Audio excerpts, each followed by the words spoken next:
Afghanistan is obviously a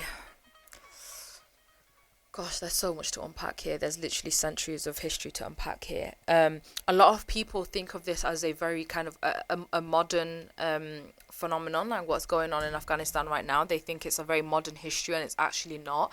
I saw something the other day that someone had written saying that in the first Sherlock Holmes story, which was released in 1887, Watson had come home from his tour in Afghanistan. In the 2010 TV adaptation, Watson had also come home from his tour in Afghanistan. Now, in the 123-year span between the first story and the TV adaptation, Britain's involvement in Afghanistan, Britain's presence in Afghanistan had not ceased. Or it had ceased and begun again. But basically, like, that whole issue of like Western imperialism in Afghanistan had not ceased. And it's not just the 123 years between the story and the TV adaptation. It was way before that, from the time of, the British Raj and beyond that as well. And way after the TV series, like to this day. So I wanted to talk a little bit about kind of like the history of the region and to help people really because again, people think that this is a geo-specific problem. That it's a problem specific to, I mean, they call it the Middle East. Afghanistan is not even the Middle East. It's South Asia, like it's Central South Asia. People think it's it's an Afghan problem caused by Afghan people, and it's absolutely not the case at all. Like what is happening today, the fallout that we're seeing today is a direct, not even indirect, a direct result of Western intervention in Afghanistan, of Western imperialism in Afghanistan. So to give you a little bit of context, the problem that we see, the issue that we see as rendered how it is today, really kind of took root in the 80s, in the 70s and 80s, where hang on, let me get the exact date up. It was during the Cold War. So for those of you who don't know, the Cold War was basically like a power struggle between the US and the ideology of capitalism, and then the USSR and the ideology of communism. And Afghanistan at the time during the Cold War had elected a democratically elected socialist government, and they were obviously sympathetic to like the USSR, and the USSR was sympathetic to them.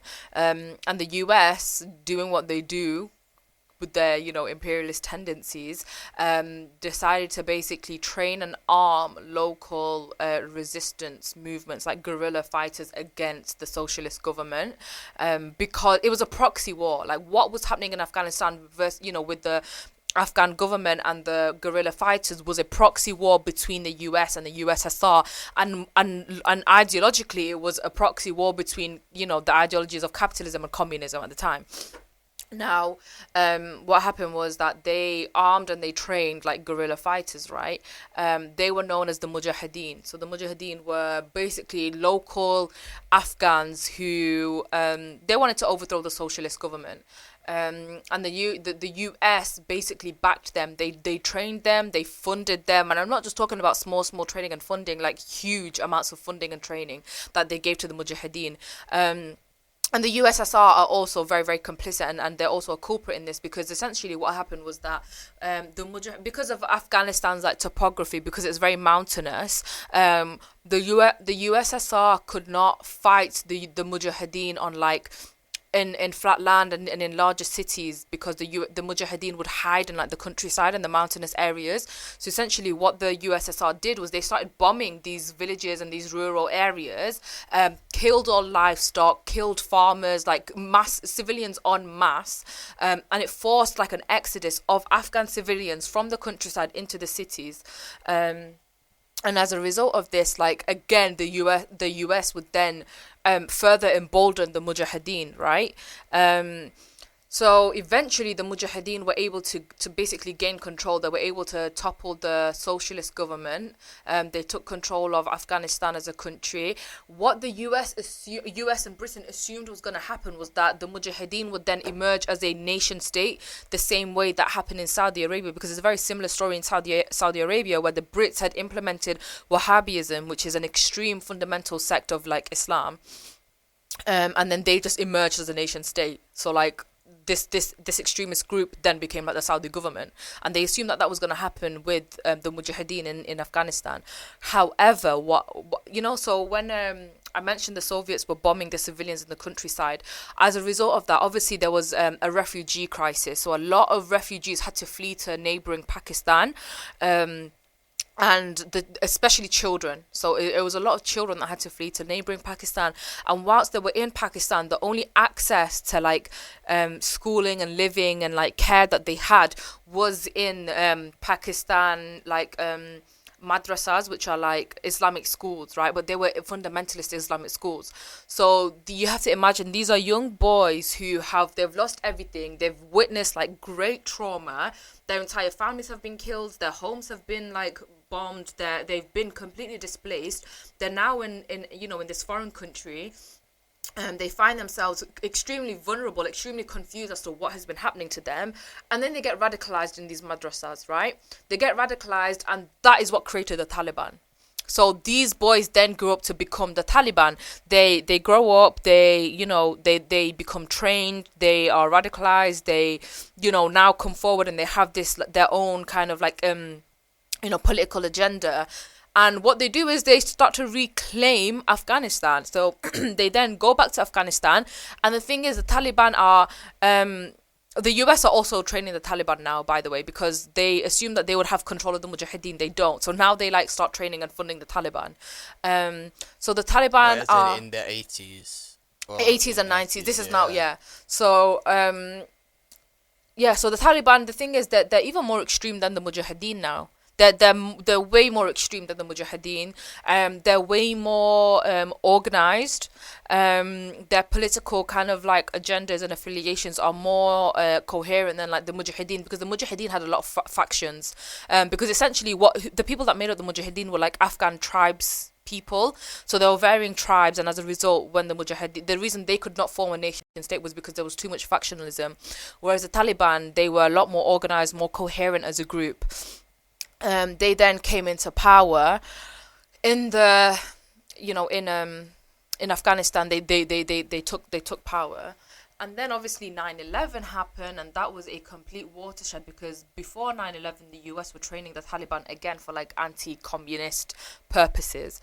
9/11 happened. Al-Qaeda has links. They're very aligned ideologically and materially. They're aligned with the Taliban, and then obviously. And this is what a lot of people don't realize, because the kind of mainstream narrative and rhetoric is that the US invaded Afghanistan, Iraq on the basis of, so now we're in the war on terror, sorry. The war on terror, for those of you who don't know, was, the war that the US waged on Iraq and Afghanistan in response to 9/11 and what they deemed to be a wider problem of Islamic fundamentalism and extremism and terrorism, basically. And people believe they waged the war on the grounds of fighting terrorism, and that's what the mainstream narrative is. But that is not true, because in Iraq they waged it on falsified grounds, because they said they had WMDs, weapons of mass destruction, and they were never found. And in Afghanistan, again, because of their links to al-Qaeda. However, one thing that a lot of people don't know is that the Taliban actually offered to hand in bin Laden to the US government. They said, we will hand him to you. You can take him to The Hague. You can get him tried. And Bush said no. Like George Bush, the president at the time, he said no. And instead he was like, I want to crack down on these guys, rain fire on these guys. And thus began the war on terror. I think as well as if we're looking at specifically 9/11, how many of the actual hijackers were from Afghanistan or Iraq? I think none of them. No, I don't think none of them were from Afghanistan. Maybe one of them was from Iraq. Right. Okay. So you think about the war on terror that began on these countries and if you, not that it would ever be justified anyway, but when you think about the fact that none of them actually even took part in 9/11 itself. Yeah, makes it even more ludicrous, really. And really, what we have to understand, like the war on terror was not a war on terrorism; it was a war on I mean, it was a modern rendition of Western imperialism, essentially, because Afghanistan is much like Iraq. Iraq and oil, and Afghanistan is very, very rich in minerals. The things that like lithium, like they're very, very rich in like I think 3 trillion worth of like minerals had been like extracted. So, and also another thing we have to understand is war is extremely profitable, extremely profitable for the Western country, the like US and UK. At the time when Bush announced the war, when he refused the Taliban's offer of them handing in bin Laden, and when he said no, I'm gonna wage a war on you instead, in his administration there were 6 men who were executives at Lockheed Martin, which are one of the largest weapons producers, arms producers in the world. Is that a coincidence? Like, is that a coincidence? No, it's not. There are figures that I can't remember from the top of my head that will demonstrate just how lucrative the war on terror was, just how much money was made by the war on terror. Because obviously, if you're gonna fight how long was it, a 20-year war, you're gonna need 20 years worth of weaponry, and arms and bombs. I think the figure was that during the war on terror, 49 bombs were dropped every single day. Every single day, 49 bombs were dropped. It affected oh god, I can't remember, like 30 plus countries. Yeah, like I can't, like the figures are out there. I can't remember them from the top of my head, but like it was mind-blowingly lucrative for the US, especially because of Afghanistan's like geopolitical advantage, like where it's located politically and in terms of its like material resources. And yeah, so like I think a study found that 90% of the people that were hit by bombs were civilians, as in like innocent civilians as well. So the war on terror caused millions of deaths, millions of like refugees, both in Afghanistan and in Iraq, completely destabilized those countries, gave them absolutely no chance to like recover. The US recently withdrew. I can't remember if it was earlier this year or last year, that they withdrew. And as a result, the Taliban have taken control. So, like, if the US have fought a war for 20 years, where like trillions of US taxpayer money has gone into this war with the single kind of objective of defeating Taliban and Islamist extremism, why the Taliban returned to power like less than a year after they've withdrawn? That's the thing. They haven't even fully withdrawn yet. That's No. Biden's aim was, as a sort of like a symbolic gesture, was that it would be completely removed by September the 11th of this year, as in the 20-year mark. That is honestly, that is sickening. That's really sickening. A symbolic gesture. These people are disgusting. I'm sorry, they're disgusting. This is the thing, is, and it's bad as well, because there's sort of, after the reign of Donald Trump, there's sort of a want amongst I wouldn't just say just Americans, but the rest of the world, to kind of be a bit like, yeah, we're much better now, like hopefully surely this can't be as bad as Donald Trump now. But the amount of criticism that Biden is getting for what has happened here, that it's got to be really bad if people are even up in arms in it and not being like, oh well, at least it's not as bad as Donald Trump, you know what I mean? Yeah, I think as well, like, so I've spoken obviously thus far very specifically about the history of Afghanistan, and the history of Afghanistan and the Afghanistani people is 100% key in the story of Islamophobia, right? So I obviously, as a Muslim, I've had certain discussions with my non-Muslim friends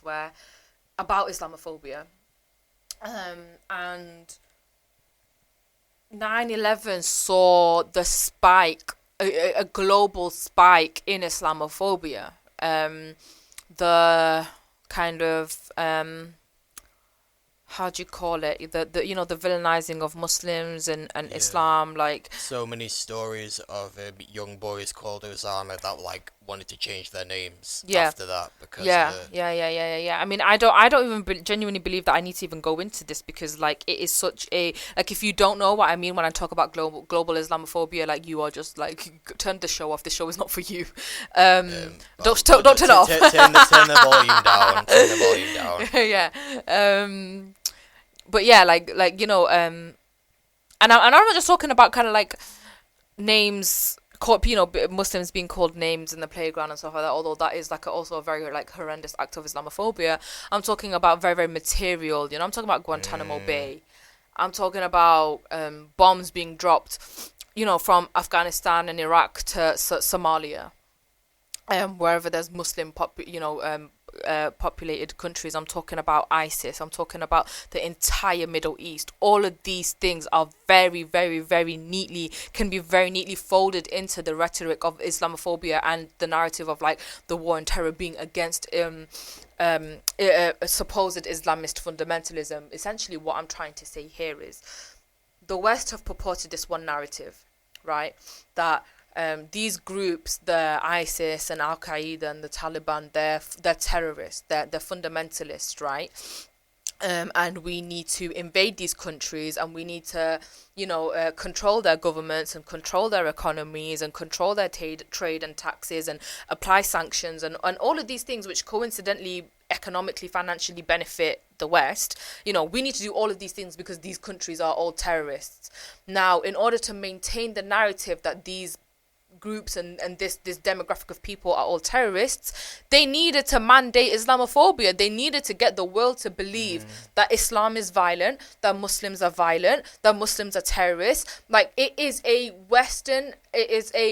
imperialist, you know, imperialist logic sanctioned narrative, right? So when we see the fallout of Islamophobia, again, I'm talking about material things, from bombs being dropped, from, you know, prisons being created just for like suspects of Islamophobia. I'm talking about policies of prevent in this country. I'm talking about Muslim women getting kicked in the stomach for wearing, a pregnant Muslim woman getting kicked in the stomach for wearing a burqa in France. I'm talking about the hijab being banned in France. All of these things. This is all the fallout from what happened in 2001 when Bush and Blair came forward and coined the term war on terror and presented 1.6 billion people in this world as being violent and barbaric and extremists, right? Yeah. It's like, obviously what happened in 9/11 was a tragedy and many innocent lives were lost, and nobody deserves to die, especially in that way. Yeah. However, I do wonder about how many Muslim lives have been affected in the wake of that, as opposed to how many lives were lost in the actual incident itself. If we're gonna talk about numbers, and again, like, I know, like, I feel I don't feel right doing this, because like a death is a death, and a death is first and foremost a tragedy, right? But if we're going to look at the scale of violence, okay, because what we're talking about is we're talking about action and response. We're talking about 9/11 as an action, and we're talking about the war on terror as a response. So in order for us to do that, we need to look at the scale of violence. If it was 1,200 or 1,400 people that died in 9/11, I can't remember exactly. That is the number of people that died in 9/11. Millions of people have died in the war of terror, or have been maimed, or have been displaced. Like, you cannot compare the scale of violence. You cannot say one thing mandated the other thing. You cannot say that. And again, when you look at who has benefited from the war on terror, like Theresa May's husband, for example, was head of a company that owns BAE Systems, which again is one of the largest arms producers in the world. The statistics paint a story, and it's a story that people need to heed. Yeah, it's very, very messed up. It's very, very, very messed up. I think this is exclusively a story of Western imperialism, because, to be honest with you, and again, like, I've spoken about Afghanistan from the 80s. If we go further back and we think about what had happened in Afghanistan before then that made them like susceptible to like factionalism and regional violence in the country, it's literally colonialism. You know, it is literally colonialism. When Britain colonized the subcontinent, and then when they left and they drew the Durand Line, which is the border that, you know, the border that kind of created Afghanistan as the modern nation state that it is today, they did so having caused extreme regionalism, extreme factionalism within the country, so that people were never able to like unite as a nation state, because the nation state itself is imaginary, you know, and that makes them susceptible to warring factions, you know. So it Afghanistan is the grave of empire. It is the grave of empire. And if you know what I'm talking about, I've been talking about people that have died, people that have been displaced, and there's another part of it of when we think about the people that have been left in Afghanistan. Opium usage has I mean, in the 90s, I think it was at 0%. Now it's like a 900% increase. Most of the world's heroin comes from like Afghanistan. People have massive opium problems. Babies are being born en masse with deformities because of the radiation from bombs that have been dropped. Yeah, like it's not a geospecific problem. It's a Western problem. It's a British problem. It is an American problem. And it is, one thing I really want to point out is the fact that like war is not a human right. So many people kind of really saw the war on terror as being a necessary thing to fight, you know, the bogeyman, you know, the Muslims, the terrorists, the extremists. War is not a human right. It's absolutely not. And it's not the right of America or Britain to say which government should be in place in which country, because America and Britain love to do that. Like, literally, what gives them the right? What gives them the right? Yeah. What gives them the right, other than the fact that like they have more arms and more money than most other countries?